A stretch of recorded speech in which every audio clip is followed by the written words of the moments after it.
بالتلاتة ربنا كبير، والله العظيم ثلاثة ربنا كبير. ابدا باول حاجه بكهرباء. انت يا ابني ربنا يا ابني بيحبك، اقسم بالله. ايه اللي بينك وبين ربنا يا ابني؟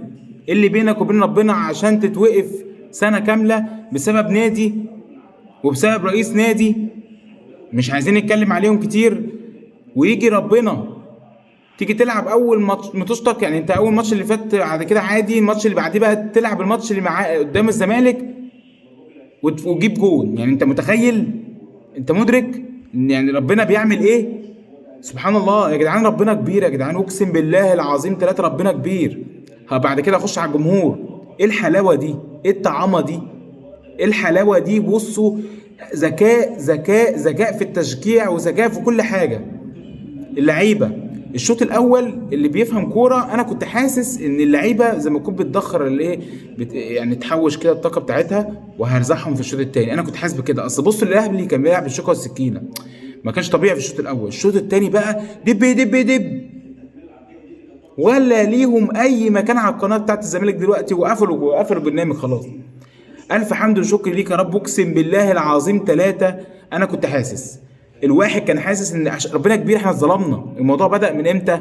من لما رفعوا الحكم الماتش بتاع مش عارف كان ماتش ايه، ماتش المصري، رفع انذار لمتولي. انا حسيت ان خلاص ربنا كبير يا جماعه، ما بيسيبش حق حد، ما بيسيبش حق الخطيب اللي بيتشتم، ما بيسيبش حق لعيبه الاهلي اللي بتشتم، ويقول لك هاني عنده منشطات وديانج عنده منشطات. يا عم شوف فرقتك، يا عم شوف فرقتك، الله يرضى عليك، شوف نفسك، بص لنفسك، ما تبصش لاي حد. احنا ما بنبصش ليكوا اصلا.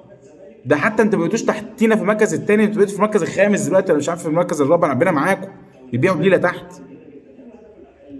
تلاتة يا لهوي يا لهوي يا لهوي على الفرحة والحفلة وكل حاجة تمام. ألف مبروك لينا. ولسه عايزين نشد بقى أكتر، عايزين نقف على المستوى اللي احنا فيه ده. اللعيبه كلها كانت رجاله، مش عايز اي حد يحس اللي هو خلاص بقى احنا عملنا اللي علينا. لا يا باشا، لسه كتير، لسه موسم كبير، لسه موسم كبير. والدوري ان شاء الله في الاهلي السنه دي، وان شاء الله المركز الثالث في كاس العالم او المركز الثاني، مش عايز اقول الاول، هيكون ان شاء الله معانا. وكاس مصر ان شاء الله معانا، وكل البطولات ان شاء الله السنه دي. هنبص المارد الاحمر عاد لا ينتقم، هيكسح كل البطولات.